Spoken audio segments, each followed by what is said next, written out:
കർത്താവെ, അങ്ങ് സമീപസ്ഥനാണ്. അങ്ങേ മാർഗങ്ങളെല്ലാം സത്യമാണ്. പണ്ട് മുതലേ അങ്ങേ സാക്ഷ്യങ്ങളാൽ ഞാനത് അറിഞ്ഞു. എന്നാൽ അങ്ങ് ശാശ്വതനാണ്.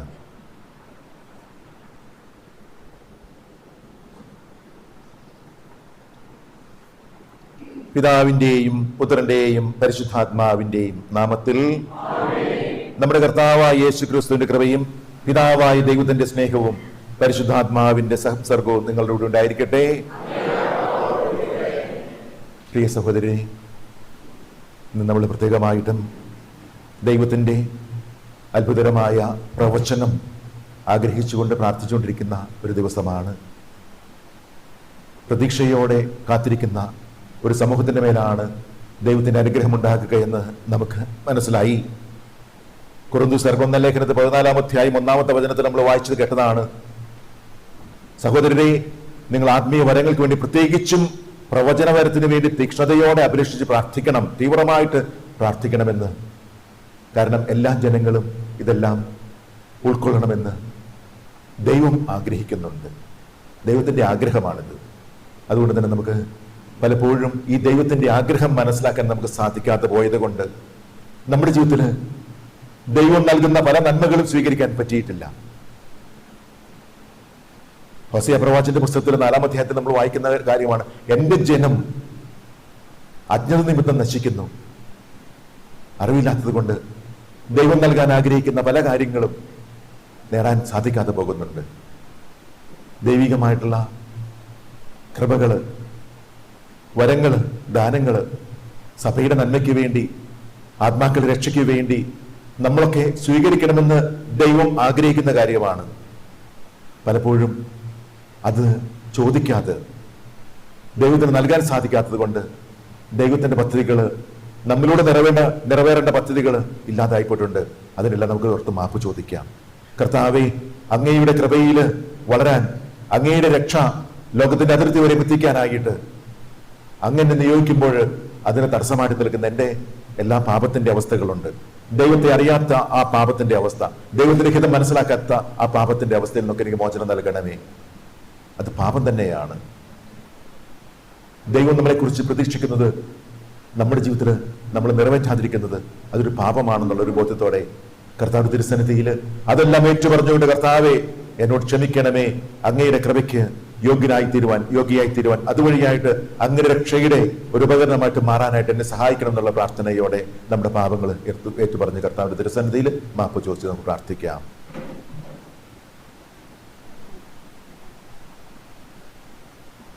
സർവശക്തനായ ദൈവത്തോടും സഹോദരങ്ങളെയും നിങ്ങളോടും ഞാൻ ഏറ്റുപറയുന്നു, എന്നാൽ വിചാരത്താലും വാക്കാലും പ്രവൃത്തിയാലും ഉപേക്ഷയാലും ഞാൻ വളരെയേറെ പാപം ചെയ്തു പോയി.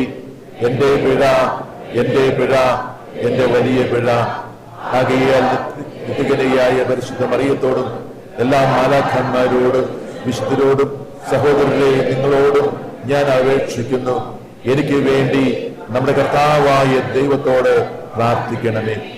സർവശക്തനായ ദൈവം കനിഞ്ഞ് നമ്മുടെ പാപങ്ങൾ പുറത്ത് നമ്മെ നിത്യജീവിതത്തിലേക്ക് നയിക്കുമാറാകട്ടെ.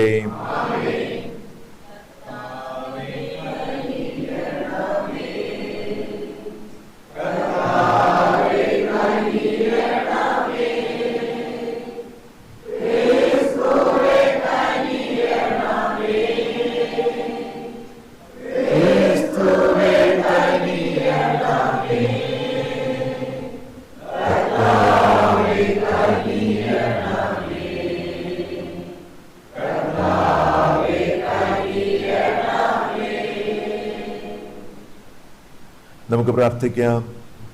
കർത്താവേ, അങ്ങേ ശക്തി ഉദ്ദീപിക്കണമേ. ഞങ്ങളുടെ പാപങ്ങളാൽ തടസ്സപ്പെടുന്നവ അങ്ങേ വലിയ ശക്തിയാൽ അങ്ങേ കരുണയുടെ കൃപ സുഗമമാക്കുവാൻ അങ്ങ് ഞങ്ങളെ സഹായിക്കണമേ. അങ്ങയോടുകൂടി പരിശുദ്ധാത്മാവുള്ള ഐക്യത്തിൽ എന്നും ദൈവമായി ജീവിച്ചു വാഴുന്ന ഞങ്ങളുടെ കർത്താവ് അങ്ങയുടെ പ്രിയപുത്രനായ യേശു ക്രിസ്തു വഴി ഞങ്ങൾ സമർപ്പിക്കുന്ന ഈ പ്രാർത്ഥന ദയാപൂർവം കേട്ടരുളണമേ.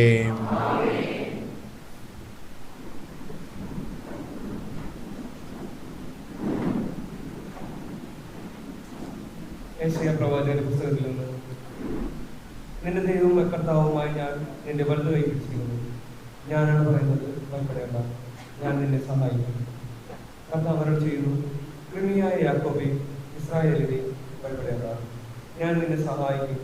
കർത്താവ് അരുളി ചെയ്യുന്നു, ഇസ്രായേലിന്റെ പരിശുദ്ധനാണ് നിന്റെ രക്ഷകൻ. ഞാൻ നിന്നെ പുതിയതും മൂർച്ചയേറിയതും പല്ലുള്ള ചക്രങ്ങളോട് കൂടിയതുമായ ഒരു നെടിവണ്ടിയാക്കും. നീ മലകളെ മെച്ച് പൊടിയാക്കും, കുന്നുകളെ പതിര് പോലെയാക്കും. നീ അവയെ പാറ്റുകയും കാറ്റ് അവയെ പറപ്പിച്ചു കളയുകയും കൊടുങ്കാറ്റ് അവയെ ചിതറിക്കുകയും ചെയ്യും. നീ കർത്താവിൽ ആനന്ദിക്കും, ഇസ്രായേലിന്റെ പരിശുദ്ധനിൽ അഭിമാനം കൊള്ളും. ദരിദ്രരും നിരാലംബരും ജലം അന്വേഷിച്ച് കണ്ടെത്താതെ ദാഹത്താൽ നാവ് വരണ്ടു പോകുമ്പോൾ കർത്താവായ ഞാൻ അവർക്ക് ഉത്തരവരുള്ളൂ. ഇസ്രായേലിന്റെ ദൈവമായ ഞാൻ അവരെ കൈവിടിയുകയില്ല. താഴ്വരകളിൽ നദികളും താഴ്വരകളുടെ മധ്യേ ഉറവകളും ഞാൻ ഉണ്ടാക്കും. മരുഭൂമിയെ ജലാശയവും വരണ്ട പ്രദേശത്തെ നീരുറവയുമാക്കും. മരുഭൂമിയിൽ ദേവദാനം, കരിവേലകം, കൊളുന്ത്, ഒലിവ് എന്നിവ ഞാൻ നടും. മണരാരണ്യത്തിൽ സരളവൃക്ഷവും പൈൻമരവും പുല്ലയും വച്ചുപിടിപ്പിക്കും. ഇസ്രായേലിന്റെ പരിശുദ്ധൻ ഇവയെല്ലാം സൃഷ്ടിച്ചുവെന്നും അവിടുത്തെ കരങ്ങളാണ് ഇവയെല്ലാം ചെയ്തതെന്നും മനുഷ്യർ കണ്ടറിയാനും ചിന്തിച്ച് മനസ്സിലാക്കാനും വേണ്ടി തന്നെ. കർത്താവിന്റെ വചനം. കർത്താവ് കൃപാലവും കരുണാമയനും ക്ഷമാശീലനും സ്നേഹസമ്പന്നനുമാണ്. കർത്താവ് കൃപാലവും കരുണാമയനും ക്ഷമാശീലനും സ്നേഹസമ്പന്നനുമാണ്. എന്റെ ദൈവവും രാജാവുമായ അങ്ങേ ഞാൻ പുകഴ്ത്തും. ഞാൻ അങ്ങയുടെ നാമത്തെ എന്നേക്കും വാഴ്ത്തും. കർത്താവ് എല്ലാവർക്കും നല്ലവനാണ്. തന്റെ സർവസൃഷ്ടിയുടെയും മേൽ അവിടുന്ന് കരുണ തിരിയുന്നു.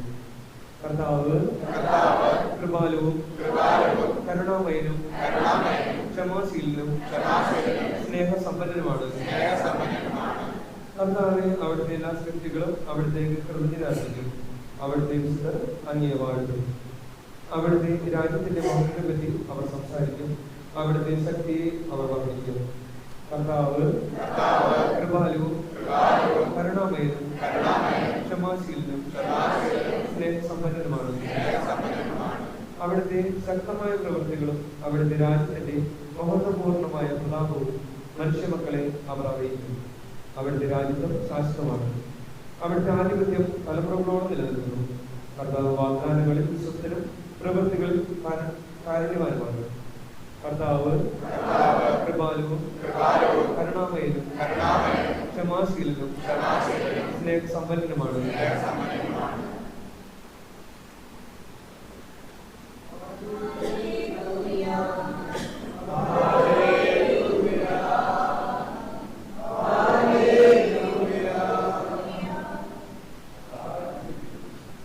സ്വർഗങ്ങളെ മുകളിൽ നിന്ന് പൊഴിയുക, ആകാശം നീതി ചൊരിയട്ടെ, ഭൂമി തുറന്ന് രക്ഷ മുളയ്ക്കട്ടെ.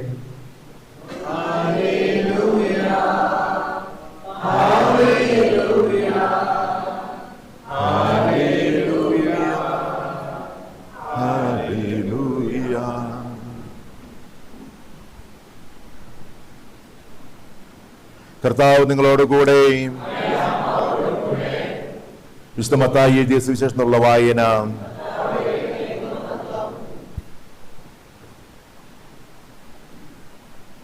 അധ്യായം 11 മുതൽ 15 വരെ തിരുവചനങ്ങൾ. അക്കാലത്ത് യേശു ജനക്കൂട്ടത്തോട് അരുളി ചെയ്തു, സത്യമായി ഞാൻ നിങ്ങളോട് പറയുന്നു, സ്ത്രീകളിൽ നിന്നും ജനിച്ചവരിൽ സ്നാപയോഹന്നാനേക്കാൾ വലിയവനില്ല. എങ്കിലും സ്വർഗരാജ്യത്തിലെ ഏറ്റവും ചെറിയവൻ അവനേക്കാൾ വലിയവനാണ്.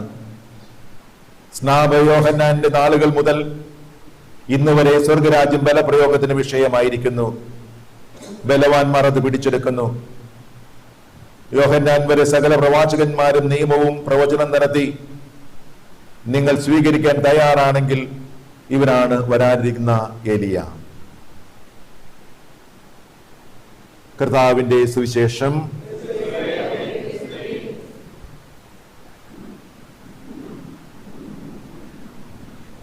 മിശിഹായിൽ പ്രിയമുള്ള സഹോദരി സഹോദരന്മാരെ,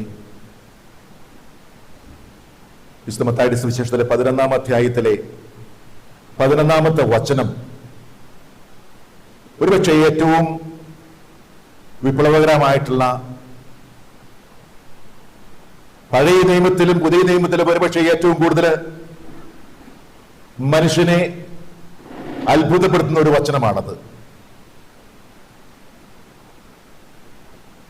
പഴയ നിയമത്തിൽ ഒത്തിരി പ്രവാചകന്മാരെ നമ്മൾ കാണുന്നുണ്ട്.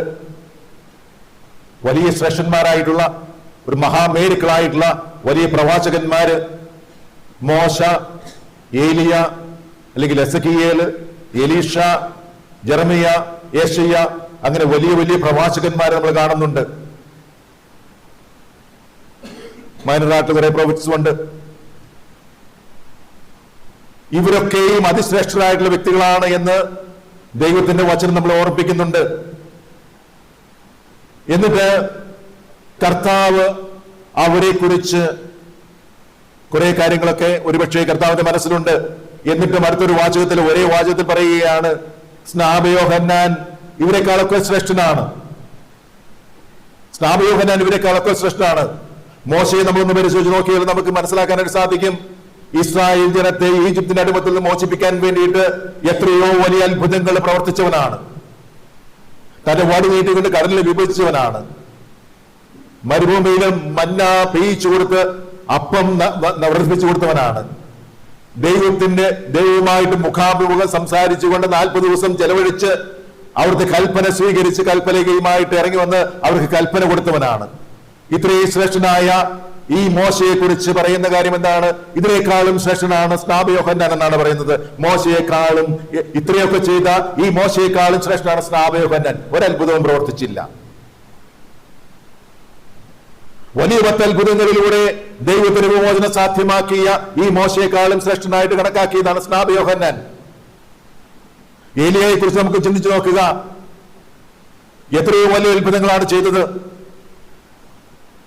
ആകാശമടച്ചു, അവന്റെ ഒരു വചനത്തിന്റെ ശക്തിയാല് മഴ നിന്നു. ജനങ്ങളെ മുഴുവനും ദൈവത്തിന്റെ ആരാധനയിലേക്ക് കൂട്ടുകൊണ്ടുവരാനും വേണ്ടിയിട്ട് വലിയൊരു ബലിയർപ്പിച്ചു. 450 ബാലിന്റെ പ്രവാചകന്മാരെയും പിന്നെ അക്ഷരയുടെ പ്രവാചകന്മാരെയൊക്കെ കൊന്നിട്ട് ദൈവത്തിന്റെ യഥാർത്ഥ ദൈവം ആരാണ്, യഹോവ മാത്രമാണെന്നുള്ള കാര്യം തെളിയിച്ചു കാണിച്ചു കൊടുക്കുവാനായിട്ട് അത്രയും വലിയ ശക്തനായിട്ടുള്ള ഒരു പ്രവാചകൻ, ആദ്യമായിട്ട് മരിച്ച ഒരു കുട്ടിയെ ജീവിപ്പിച്ചവൻ. പ്രഭാഷകന്റെ പുസ്തകത്തിൽ 48-ാം അധ്യായം 11-ാമത്തെ വചനത്തിൽ നമ്മൾ വായിക്കുന്നുണ്ട്. ആ ഏലിയായെ കുറിച്ച് പറയുന്നുണ്ട്, വലിയ അത്ഭുതങ്ങളെ കുറിച്ച്, അവൻ ചെയ്ത വലിയ കാര്യങ്ങളെ കുറിച്ചൊക്കെ പറഞ്ഞിട്ട് അവസാനം പറയുന്ന ഒരു വചനമുണ്ട്, നിന്നെ കണ്ടവർ,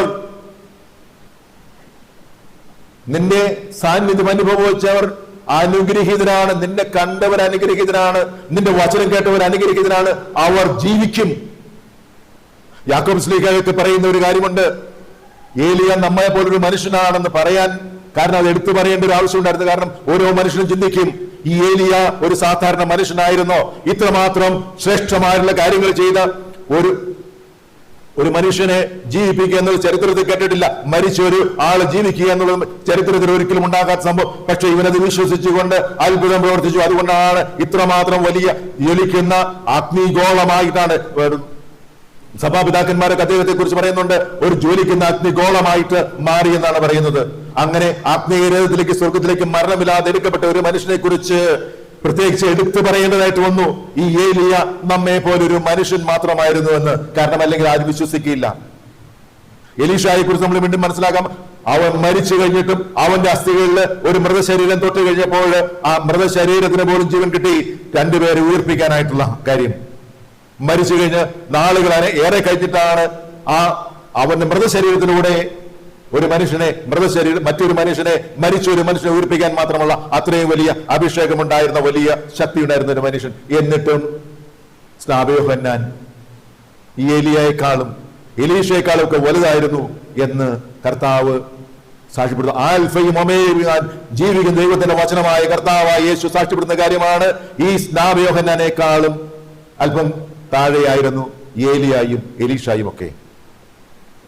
എസെക്കിയേൽ പ്രവാചകനെ കുറിച്ച് നമ്മൾ മനസ്സിലാക്കുന്നുണ്ട്. അദ്ദേഹം ദൈവത്തിന്റെ ദർശനമുണ്ടായ ഒരു മനുഷ്യൻ. സെറാഫുകള് അദ്ദേഹത്തിന്റെ ദർശനം കിട്ടി, അദ്ദേഹം മറിഞ്ഞു വീഴുന്നൊക്കെ കാണുന്നുണ്ട്. ദൈവത്തിന്റെ വചനം അതുപോലെ സ്വീകരിച്ച ഒരു മനുഷ്യൻ. യേശയ്യാണെങ്കിൽ ഒട്ടും മോശമല്ലാതെ സെറാഫുകളാണ് അവന്റെ നാവിൽ തീ കൊണ്ട് സ്പർശിച്ച് അവനെ വിശദീകരിച്ച് അയക്കുന്നത്. ദൈവികമായിട്ടുള്ള ദർശനം, ദേവാലയത്തിൽ ദൈവത്തിന്റെ ദർശനം ലഭിച്ച ഒരു മനുഷ്യൻ.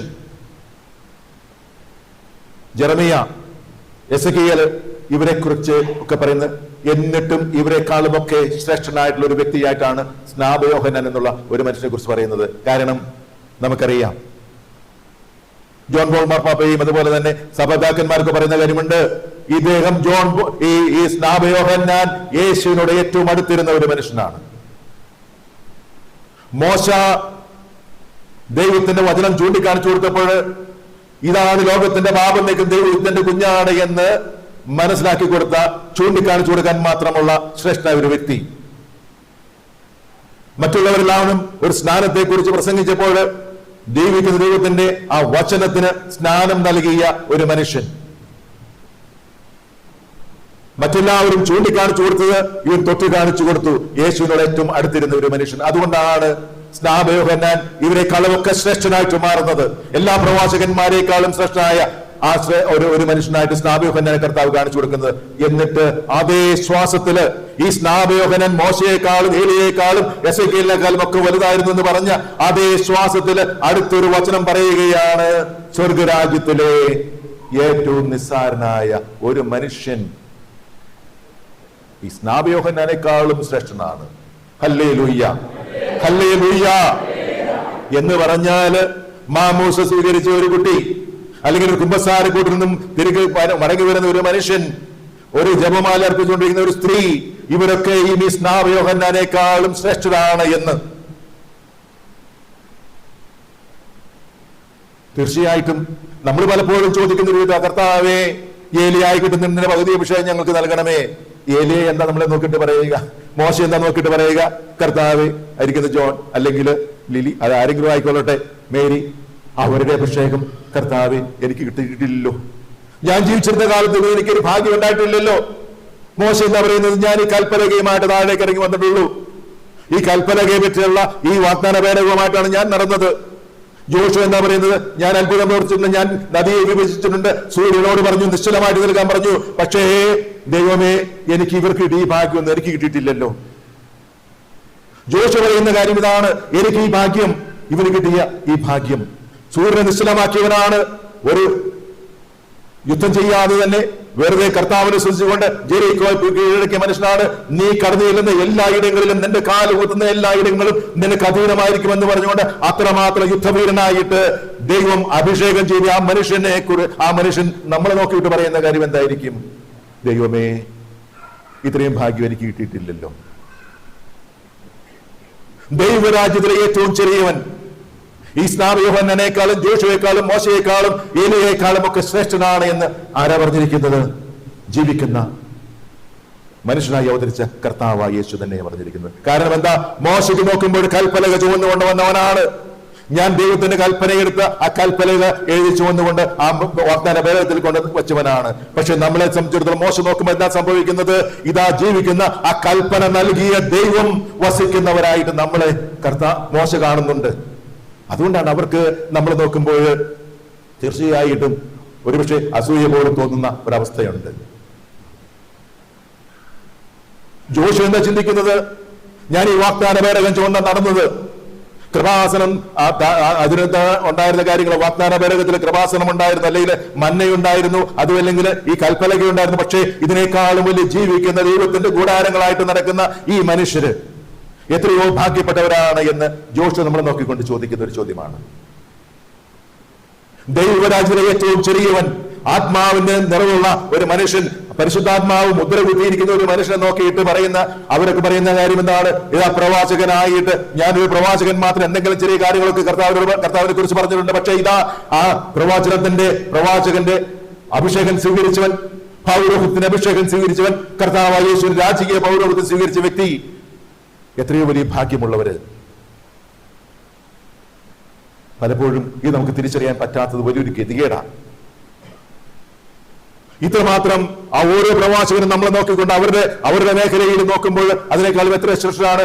മോശ പറയുന്ന, ഞാൻ മരുഭൂമിയിൽ മന്ന വേയിച്ചു കൊടുത്തു, എന്നാൽ ഇതാ ജീവന്റെ മന്ന കക്ഷിക്കുന്ന മനുഷ്യൻ ഇതാ ഇവിടെ ഇരിക്കുന്നു. യേശയ പ്രവാചകൻ എന്താ ഉണ്ടായിരുന്നത്, അവന്റെ നാവില് ദൈവം അവന്റെ നാവില് അഗ്നി വർഷിച്ചു, അവന്റെ നാവില് അഗ്നി കൊണ്ട് തൊട്ടു. പക്ഷെ ഇവിടെ ദൈവത്തിന്റെ അഗ്നി സ്വീകരിച്ചിരിക്കുന്ന പരിശുദ്ധാത്മാവിന്റെ അഭിഷേകം സ്വീകരിച്ച് നമ്മളെ നോക്കുമ്പോൾ യേശയാക്കി തീർച്ചയായിട്ടും നമ്മളെ നോക്കുമ്പോൾ അസൂയ തോന്നും. Hallelujah, hallelujah. ഈ സത്യം നമ്മൾ തിരിച്ചറിയാതെ പോകുന്നതാണ് വലിയൊരു പാപമാണത്. നമ്മൾ ചിന്തിക്കുന്നത് എന്താണ്?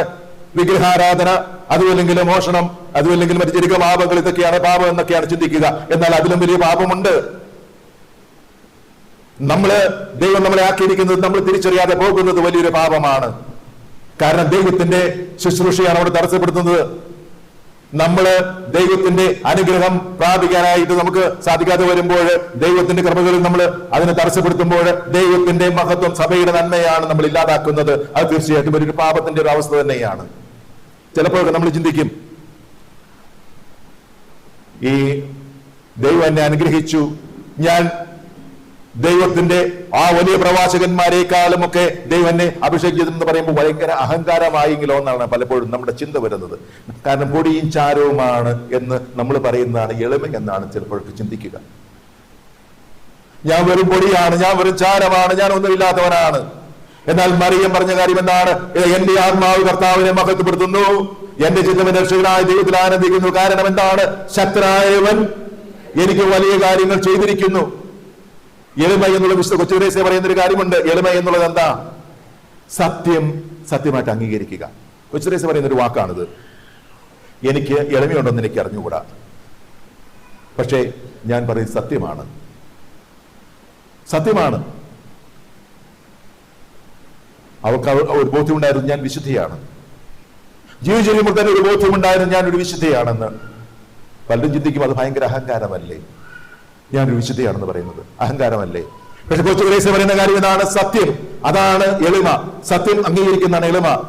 ആരെങ്കിലും പറയാൻ വിശുദ്ധ കൊച്ചുത്രേസ്യ പറയാണ് ഞാൻ വലിയൊരു പാപിയാണെന്ന് പറഞ്ഞു കഴിഞ്ഞാൽ അതൊരു നുണയാ, അതൊരു അസത്യമാണ്. അത് അഹങ്കാരത്തിന്റെ ഒരു ഫോൾസ് ഹ്യൂമിലിറ്റി എന്ന് പറയുക. അത് സത്യമാണെന്ന് പറയാൻ പറ്റില്ല, ഹ്യൂമിലിറ്റി എന്ന് പറയാൻ പറ്റില്ല. കാരണം ദൈവം അംഗീകരിക്കുന്നത്, ദൈവം പറയുന്നത് നമ്മൾ അംഗീകരിക്കുന്നതാണ് സത്യം. ദൈവം നമ്മളെ കുറിച്ച് എന്താണ് പറഞ്ഞിരിക്കുന്നത് അത് നമ്മൾ അംഗീകരിക്കുക. കർത്താവ് നമ്മളെ പത്രോസിലേക്ക് എന്ന് പറഞ്ഞാൽ, ആകയാൽ നിങ്ങളോ ദൈവത്തിന്റെ വാത്സല്യ ഭാജനങ്ങളും തെരഞ്ഞെടുക്കപ്പെട്ട വംശവും രാജകീയ പുരോഹിതരുമാണ്. അതിനാൽ നിങ്ങളെ അന്ധകാരത്തിൽ വിളിച്ചവന്റെ തന്റെ മഹനീയ പ്രകാശത്തിലേക്ക് വിളിച്ചവന്റെ മഹിമ ഉദ്ഘോഷിക്കണം. ദൈവത്തിന്റെ മഹിമ ഉദ്ഘോഷിക്കാൻ വേണ്ടി വിളിക്കപ്പെട്ടവരാണ് നമ്മൾ. അത് നമ്മൾ പറയാതെ അയ്യോ ഞാനൊരു ഭാവിയാണ്, ഞാൻ പൊടിയാണ്, ഞാൻ ചാരമാണ് എന്ന് പറഞ്ഞുകൊണ്ടിരിക്കുന്നത് അത് എളിമയല്ല, ദൈവത്തിന്റെ കൃപയെ തടസ്സപ്പെടുത്തുന്ന കാര്യങ്ങളാണ്. അതുകൊണ്ട് തന്നെ ചില കാര്യങ്ങളൊക്കെ നമ്മൾ തീർച്ചയായിട്ടും മനസ്സിലാക്കണം. അത് നമ്മൾ ചിന്തിക്കുന്നത് പോലെയല്ല. ദൈവം നമ്മളെ ആക്കിയിരിക്കുന്ന, ദൈവം നമ്മളെ ആക്കാനായിട്ട് ആഗ്രഹിക്കുന്ന കാര്യങ്ങൾ, കർത്താവേ ഇതാ ഞാൻ കർത്താവിന്റെ ദാസൻ, ഞാൻ കർത്താവിന്റെ ദാസി എന്ന് പറയുന്നതാണ് യഥാർത്ഥമുള്ള എളിമ. ഞാൻ ഒന്നുമല്ല എന്ന് പറയുന്നതല്ല എളിമ. ദൈവം എന്നെ ആക്കിയിരിക്കുന്നത് എന്താണോ അത് ഞാനാണ് എന്ന് പറയുന്നതാണ് എളിമ. അതാണ് സത്യം. സത്യത്തിലാണ് എളിമയിരിക്കുന്നത്. കാരണം ഇത് കർത്താവിന്റെ ആഗ്രഹമാണ്. പൗലോസ് പറയുന്ന ഒരു കാര്യമാണ്, നിങ്ങളെല്ലാവരും പ്രവാചകരായിട്ട് തീരണം, നിങ്ങളെല്ലാവരും ആത്മീയ വരങ്ങൾ ഉണ്ടാണ്. എന്തിനു വേണ്ടിയിട്ടാണ്? നമുക്ക് വേണ്ടിയിട്ടല്ല, എന്നെ എല്ലാവരും പൊക്കി പിടിച്ചുകൊണ്ട് പോകാൻ വേണ്ടിയിട്ടല്ല. ദൈവത്തിന്റെ ശുശ്രൂഷ, സഭയുടെ നന്മ, എല്ലാവരും രക്ഷകനായിട്ട് നാഥനായിട്ട് യേശുവിനെ അറിയണമെങ്കിൽ എല്ലാവർക്കും കൃപാവരങ്ങൾ ഉണ്ടാകണം. അതിനാവശ്യമാണ്, കൃപാവരങ്ങൾ ആവശ്യമാണ്. കർത്താവിന് അറിയാം. അതുകൊണ്ടാണ് കർത്താവ് പറയുന്നത് പ്രവചനവരത്തിനായിട്ട് തീവ്രമായിട്ട് അഭിലഷിക്കുക. ഇത് അഭിലഷിക്കാതിരിക്കുന്നത് ഒരു തെറ്റാണ്. കർത്താവ് പറയുന്ന ഒരു കൽപ്പനയാണ്. നമ്മള് 10 കൽപ്പനകളെ കുറിച്ച് മാത്രമാണ് പലപ്പോഴും ചിന്തിക്കുന്നത്. എന്നാൽ കർത്താവിന്റെ കൽപ്പനകളെ കുറിച്ച് പലപ്പോഴും ചിന്തിക്കാൻ പറ്റുന്നില്ല. നിങ്ങൾ ഈ ആ കൃപാവരങ്ങൾക്ക് വേണ്ടി ആത്മാർത്ഥമായിട്ട് പ്രാർത്ഥിക്കണം. അത് പ്രാർത്ഥിക്കുന്നില്ലെങ്കിൽ തീർച്ചയായിട്ടും തെറ്റ് തന്നെയാണ്. കർത്താവിന്റെ കൽപ്പനയാണത്. പ്രവാചകവരത്തിനായി തീവ്രമായിട്ട് അഭിലഷിക്കണം. അത് അഭിലഷിക്കുന്നില്ലെങ്കിൽ തീർച്ചയായിട്ടും ഒരു തിന്മ തന്നെയാണ്. നമ്മളെ കുറിച്ച് ദൈവം ആഗ്രഹിക്കുന്ന കാര്യങ്ങൾ നമ്മൾ ദൈവത്തിന്റെ ശുശ്രൂഷയിൽ നിന്നുകൊണ്ട് പൗലോസിലേക്ക് ഒരു ബോധ്യമുണ്ട്. ഞങ്ങൾ കർത്താവിന്റെ കൂട്ടുവേലക്കാരാണ്, ഞങ്ങൾ സഹശുശ്രൂഷകരാണ്. ദൈവത്തിന്റെ ശുശ്രൂഷ ഇന്ന് മുൻപോട്ട് കൊണ്ടുപോകുന്നത് ഞങ്ങളാണ്. Hallelujah, hallelujah. മർക്കോസിന്റെ സുവിശേഷത്തിൽ അവസാനത്തെ വാചകം പറഞ്ഞു. ഏറ്റവും അവസാനത്തെ വാചകം എന്താണ്? ബ്രദർ പറഞ്ഞത് നേരത്തെ എന്താണ്? അവർ ലോകമെങ്ങും പോയി എല്ലാവരും സുവിശേഷം പ്രസംഗിച്ചു. കർത്താവ് അവരുടെ കൂടെ ഈ ഉണ്ടായിരുന്നു. അവരുടെ വചനത്തിന് സാക്ഷ്യം നൽകി. ആരാ ആദ്യം പ്രവർത്തിക്കുന്നത്? കർത്താവല്ല, അവരാണ് പ്രവർത്തിച്ചത്. അവരാണ് സുവിശേഷം പറയാനായിട്ട് പോയത്. അവർ പോയി കഴിയുമ്പോഴാണ് കർത്താവ് അവരുടെ കൂടെ ഇരുന്നിട്ടാണ് അവരുടെ വചനത്തിന് സാക്ഷ്യം നൽകിയത്. അവർ പോയിട്ടില്ലെങ്കിൽ കർത്താവിന് കൂടെ ഇരിക്കാൻ പറ്റില്ല, പ്രവർത്തിക്കാൻ പറ്റില്ല, അത്ഭുതങ്ങളും അടയാളങ്ങളും സാക്ഷ്യം നൽകാൻ പറ്റുകയില്ല.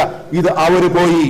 അവരുടെ കാരണം ഇതെന്നെ ദൈവം ഏൽപ്പിച്ചിന് ഉത്തരവാദിത്വം. ഞാൻ കർത്താവിന്റെ കൂട്ടുവേലക്കാരനാണ്. ഈ ഒരു ബോധ്യം പൗലോസ്ലീഹായ്ക്കുണ്ടായിരുന്നു. ഈ ഒരു ബോധ്യമില്ലാതെ ഞാൻ കർത്താവിന്റെ കൂട്ടുവേലക്കാരനാണെന്നുള്ളൊരു ബോധ്യമില്ലാതെ നമ്മൾ പലപ്പോഴും ഞാൻ ഒന്നുമല്ല, ഞാനൊരു പൊടിയാണ്, ഞാൻ ചാരമാണ്, ഇതാണ് എളിമ എന്നുള്ള ഒരു തെറ്റിദ്ധാരണയിൽ പലപ്പോഴും ദൈവം നമ്മളെ ഏൽപ്പിച്ചിന് ഉത്തരവാദിത്തങ്ങൾ നമ്മൾ നിറവേറ്റാതെ പോകുന്നുണ്ട്. വലിയൊരു പാപത്തെ കുറിച്ച് ഒരാൾ സരസമായിട്ട് പറഞ്ഞു, കഴുകനെ പോലെ ആകാശത്തിൽ ഉയർന്നു പറക്കാനായിട്ട് ദൈവം വിളിച്ചിരിക്കുമ്പോൾ മണ്ണിരയെ പോലെ ഭൂമിയിൽ എഴയുന്ന ഒരവസ്ഥ. കഴുകനെ പോലെ ആകാശത്തിൽ പറക്കാനായിട്ട് ദൈവം വിളിച്ചിരിക്കുമ്പോൾ മണ്ണിരയെ പോലെ ഈ ഭൂമിയിൽ എഴയുന്ന അവസ്ഥയുണ്ട്. പല ക്രിസ്ത്യാനികളും നമ്മൾ പലപ്പോഴും അങ്ങനെയാണെന്ന്. വലിയൊരു പാപത്തിന്റെ ഒരു അവസ്ഥയാണ്, പാപത്തിന്റെ വലിയൊരു അവസ്ഥയാണ്. തൂർത്തവത്തിനുടമയിൽ പറയും, പിതാവ് പറയുന്ന കാര്യം എന്താണ്? മകനെ, എനിക്കുള്ളതെല്ലാം നിന്റേതാണെന്ന് പറയുമ്പോൾ പന്നിക്കൂട്ടില് തവിടിന് വേണ്ടി കടിപിടി കൂടുന്ന ഒരു മനുഷ്യനുണ്ടെങ്കിൽ അത് അവന്റെ വലിയൊരു ദയനീയമായ ഒരു അവസ്ഥയാണ്. പന്നിക്കൂട്ടിൽ തവിടിന് വേണ്ടി പന്നികളോട് കടിപിടി കൂടാനല്ല അവന്റെ മകന്റെ ദൗത്യം, അതല്ല. പിതാവിന്റെ കൂടെ ഇരുന്നു കൊണ്ട് ആ വിവാഹ വിരുന്നില് ആഘോഷമായിട്ട് പങ്കുചേരുക എന്നുള്ള വലിയ ദൗത്യം നൽകിയിട്ടുണ്ട്. അതുകൊണ്ട് തന്നെ നമുക്ക് പ്രത്യേകമായിട്ട് ഇന്നേ ദിവസം നമുക്ക് കർത്താവിന് ഈ വചനം സ്നാപയോഹന്നാനെ കുറിച്ച് പറയുന്ന ഒരു കാര്യം ഇതാണ്: ദൈവരാജ്യത്തിലെ ഏറ്റവും ചെറിയവൻ പോലും ഈ സ്നാപയോഹന്നാനേക്കാളും വലുതാണ് എന്ന് പറഞ്ഞാൽ, കർത്താവെ ഏലിയാക്കുണ്ടായിരുന്ന അഭിഷേകം തരണം എന്നല്ല നമ്മൾ പ്രാർത്ഥിക്കുക. അത് നമ്മളെ കർത്താവിനെ വീണ്ടും നമ്മൾ ചെറുതാക്കുകയാണ് ചെയ്യുന്നത്. കർത്താവിനേക്കാളും നമ്മൾ ഉയർത്തി കഴിയുമ്പോൾ വീണ്ടും പഴയ നിയമത്തിലെ ഈ പ്രവാചകന്മാരെ പോലെ എന്നെ ആക്കണമേ എന്ന് നമ്മൾ പ്രാർത്ഥിക്കുന്നത് അത് കർത്താവിനെ ചെറുതാക്കുകയാണ്. ഇവിടെ യേശു പറയുന്ന കാര്യമാണ്, ഏലിയായേക്കാളും മോശയെക്കാളും എസെക്കിയേലിനെക്കാളും ഒക്കെ വലിയ സ്നാപയോഹന്നാൻ അവനേക്കാളൊക്കെ വലിയ ശ്രേഷ്ഠനാണ്. എങ്കിൽ പോലും ഈ ദൈവരാജ്യത്തിലെ ഏറ്റവും ചെറിയവൻ ഈ സ്നാപയോഹന്നാനേക്കാളും എത്രയോ ശ്രേഷ്ഠനാണ്.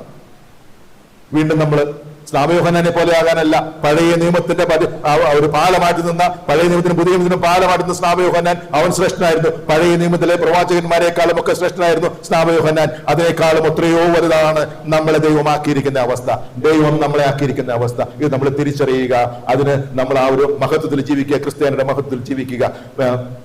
കർത്താവ് നമ്മളെ കൊരിന്തോസ്യർക്ക് 3-ാമത്തെ വചനത്തിൽ പറയുന്നുണ്ട്, ഓരോ ദിവസവും നമ്മള് പരിശുദ്ധാത്മാവിനാൽ രൂപാന്തരപ്പെട്ടുകൊണ്ടിരിക്കുകയാണ്, നമ്മളെ രൂപാന്തരപ്പെടുത്തിക്കൊണ്ടിരിക്കുകയാണ് അവന്റെ ഒരു സാദൃശ്യത്തിലേക്ക്. കണ്ണാടിയിൽ എന്ന പോലെ നമ്മളിപ്പോൾ കാണുന്ന കാര്യം വീണ്ടും അത് പൂർണ്ണമായിട്ട് നമ്മളെ കർത്താവ് പരിശുദ്ധാത്മാവ് നമ്മളെ രൂപാന്തരപ്പെടുത്തിക്കൊണ്ടിരിക്കുകയാണ്, യേശുവിന്റെ രൂപത്തിലേക്ക് നമ്മളെ മാറ്റിക്കൊണ്ടിരിക്കുകയാണ്. ദൈവത്തിന് നമുക്ക് നന്ദി പറയാം. കാരണം അവിടുത്തെ മണവാട്ടിമാരായിട്ട് മാറാൻ, അവിടുത്തെ ആലയമായിട്ട് തീരാനായിട്ട് നമുക്ക് ഭാഗ്യം ലഭിച്ചിരിക്കുമ്പോൾ തീർച്ചയായിട്ടും നമുക്ക് നന്ദി പറയാം. കർത്താവെ, ഈ അങ്ങ് നൽകിയിരിക്കുന്ന മഹത്വം, ക്രിസ്തീയ ജീവിതത്തിന്റെ മഹത്വം, ദൈവരാജ്യത്തിന്റെ അംഗം എന്നുള്ള ഈ മഹത്വം അത് മനസ്സിലാക്കാനും അതിനുവേണ്ടി പ്രാർത്ഥിക്കാനും ആ മഹത്വത്തിൽ ജീവിക്കാനും ഞങ്ങളെ സഹായിക്കണമേ. ആ ഒരു ജ്ഞാനം, ദൈവികമായ ജ്ഞാനം നൽകണമേ എന്ന് നമുക്ക് പ്രാർത്ഥിക്കാം. ദൈവം അനുഗ്രഹിക്കട്ടെ. പിതാവിന്റെയും പുത്രന്റെയും പരിശുദ്ധാത്മാവിന്റെയും നാമത്തിൽ ആമേൻ.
In hands to become the spiritual drink which will be God forever.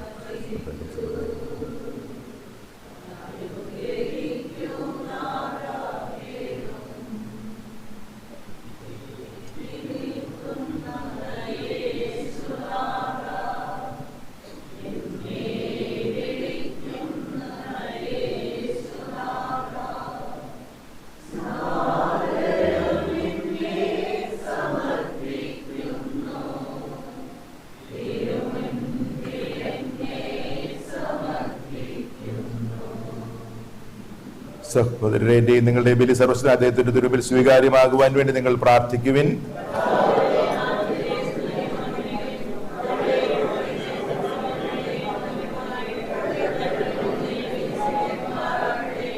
നമുക്ക് പ്രാർത്ഥിക്കാം. കർത്താവേ, അങ്ങേ വരദാനങ്ങളിൽ നിന്നും ശേഖരിച്ച് ഞങ്ങൾ സമർപ്പിക്കുന്ന കാഴ്ച വസ്തുക്കൾ സ്വീകരിക്കുകയും ഞങ്ങളുടെ കാലാനുസൃതമായ വണക്കത്തിന്റെ ഫലമായി അങ്ങ് നൽകുന്നത് ഞങ്ങൾക്ക് നിത്യരക്ഷയുടെ സമ്മാനമായി ഭവിക്കുകയും ചെയ്യട്ടെ എന്ന് ഞങ്ങൾ പ്രാർത്ഥിക്കുന്നു.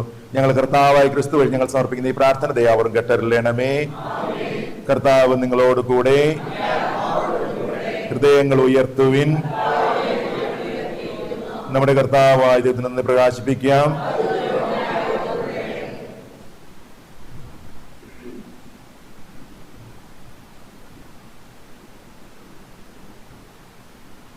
കർത്താവേ, പരിശുദ്ധനായ പിതാവേ, സർവശക്തനത്തിനുമായ ദൈവമേ, ഞങ്ങളുടെ കർത്താവായ ക്രിസ്തു വഴി എപ്പോഴും അങ്ങേക്ക് ഞങ്ങൾ കൃതജ്ഞത അർപ്പിക്കുന്ന യഥാർത്ഥത്തിൽ ഉചിതവും ന്യായവും യോഗ്യവും രക്ഷാകരവുമാണല്ലോ.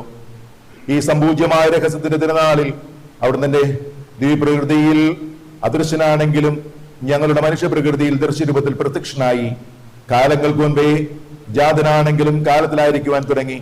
അങ്ങനെ ചിതറിക്കപ്പെട്ടതെല്ലാം തന്നിൽ ശേഖരിച്ചുകൊണ്ട് സകലത സമഗ്രമായി സമുദ്രിക്കുകയും വഴിതെറ്റിയ മനുഷ്യനെ സ്വർഗ്ഗരാജ്യത്തിലേക്ക് തിരികെ വിളിക്കുകയും ചെയ്തു. ആകയാൽ ഞങ്ങളും ആഹ്ലാദപൂർവകമായ ആഘോഷത്തോടെ പ്രകീർത്തിച്ചുകൊണ്ട് എല്ലാ മാലാഖമാരുമൊത്ത് അങ്ങയെ പുകഴ്ത്തുന്നു.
കർത്താവേ, സർവവിശുദ്ധരുടെ അങ്ങ് സത്യമായും പരിശുദ്ധനാകുന്നു. ആകയാൽ അങ്ങേ ആത്മാവാൽ മഞ്ഞുകണം പോലെ ഈ കാണികൾ പവിത്രമാക്കണമേ. അങ്ങനെ ഞങ്ങൾക്കായി ഇവ ഞങ്ങളുടെ കർത്താവായ യേശു ക്രിസ്തുവിന്റെ ശരീരവും രക്തവുമായി തീരുമാറാകട്ടെ.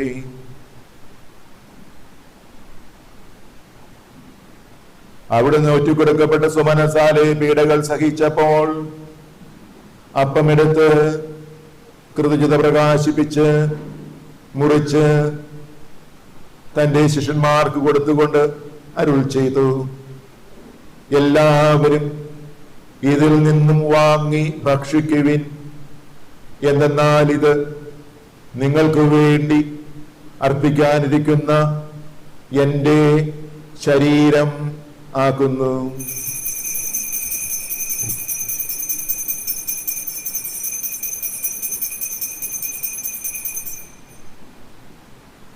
അപ്രകാരം അത്താഴം കഴിഞ്ഞ് പാനപാത്രമെടുത്ത് വീണ്ടും അങ്ങേക്ക് കൃതജ്ഞത പ്രകാശിപ്പിച്ച് തന്റെ ശിഷ്യന്മാർക്ക് കൊടുത്തുകൊണ്ട് അരുൾ ചെയ്തു, എല്ലാവരും വാങ്ങി ഇതിൽ നിന്നും കുടിക്കുവിൻ.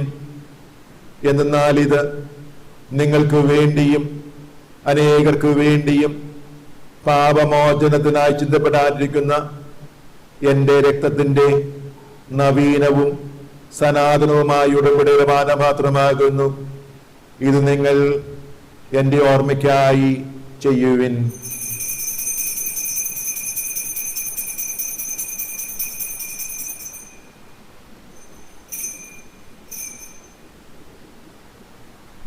വിശ്വാസത്തിന്റെ രഹസ്യം.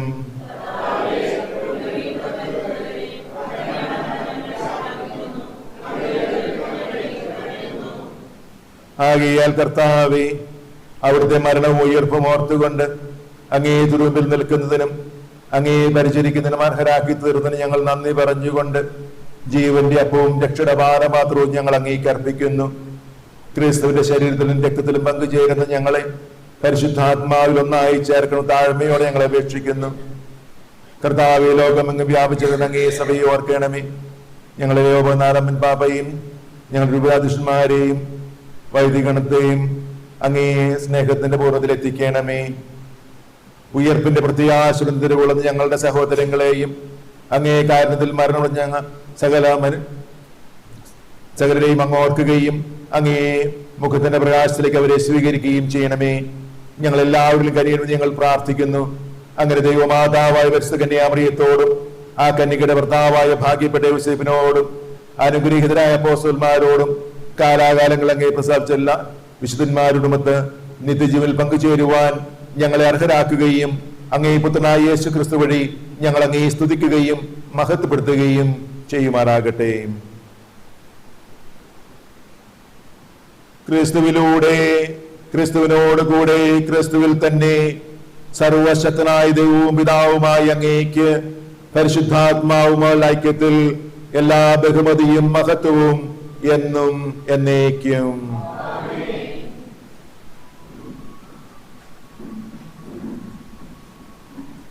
രക്ഷാകരമായ കൽപ്പനകളാൽ ഉദ്ബോധിതരായും ദിവ്യോപദേശങ്ങളാൽ ഉപകൃതരായും നിർഭയം നമുക്ക് ഏറ്റുചൊല്ലി പ്രാർത്ഥിക്കാം. ഞങ്ങളുടെ പിതാവേ, അങ്ങയുടെ നാമം പൂജിതമാകണമേ. അങ്ങയുടെ രാജ്യം വരേണമേ. അങ്ങയുടെ തിരുമനസ് സ്വർഗ്ഗത്തിലെ പോലെ ഭൂമിയിലുമാകണമേ.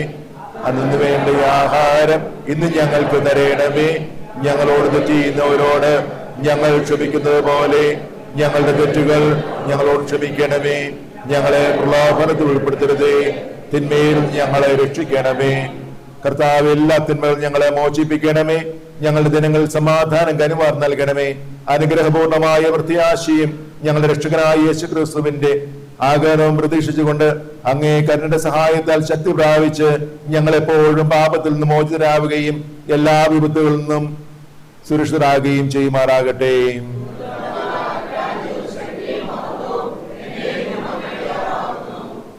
സമാധാനം ഞാൻ നിങ്ങൾക്ക് നൽകുന്നു, എന്റെ സമാധാനം നിങ്ങൾക്ക് ഞാൻ തരുന്ന അങ്ങേ അപ്പോസ്തലന്മാരിൽ അരുളിച്ചത് കർത്താവായ യേശു ക്രിസ്തുവേ, ഞങ്ങളുടെ പാപങ്ങളല്ല പിന്നെയോ അങ്ങയുടെ സഭയുടെ വിശ്വാസം തീർക്കാൻ പാർത്ത് അങ്ങേ തിരുവുള്ളമനുസരിച്ച് സഭയ്ക്ക് സമാധാനവും ഐക്യവും നൽകാൻ കഴിയണമേ.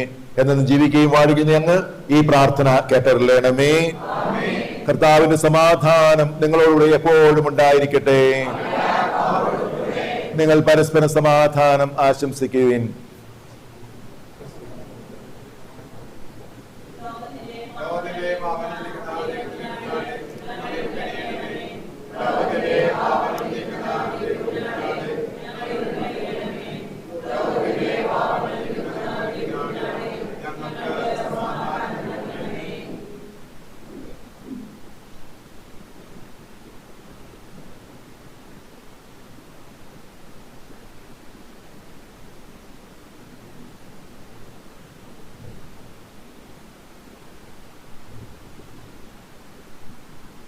ഇതാ ദൈവത്തിന്റെ കുഞ്ഞാട്, ഇതാ ലോകത്തിന്റെ പാപങ്ങൾ നീക്കുന്നവൻ. ദിവ്യ കുഞ്ഞാടിന്റെ വിരുന്നിന് ക്ഷണിക്കപ്പെട്ടിരിക്കുന്നവർ ഭാഗ്യവാന്മാർ.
രക്തവും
മുറിക്കണം. കുറിച്ചോ?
Amen.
അനുഗ്രഹീതമായ പ്രത്യാശയും അത്യുന്നത ദൈവത്തിന്റെ മഹത്വത്തിന്റെ ആഗോളം പ്രതീക്ഷിച്ചുകൊണ്ട് നീതിയോടും ഭക്തിയോടും കൂടെ ഈ ലോകത്ത് നമുക്ക് ജീവിക്കാം. നമുക്ക് പ്രാർത്ഥിക്കാം. കർത്താവേ, ഞങ്ങൾ ആചരിച്ച ദിവ്യരഹസ്യങ്ങൾ ഞങ്ങൾക്ക് ഫലദായകമാകട്ടെ.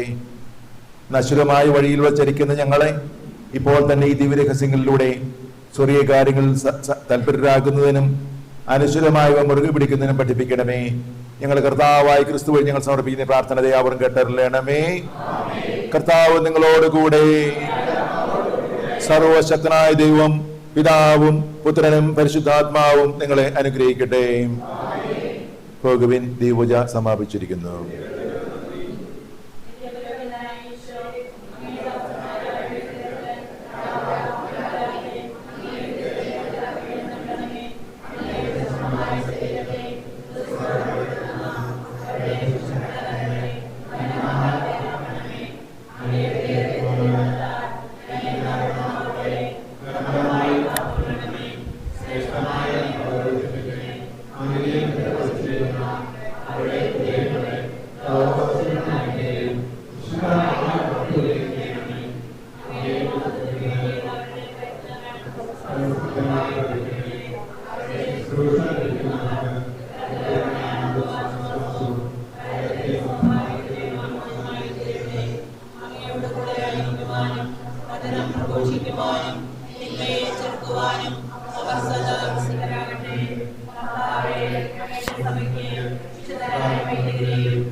നന്ദിയോടെ ഞാൻ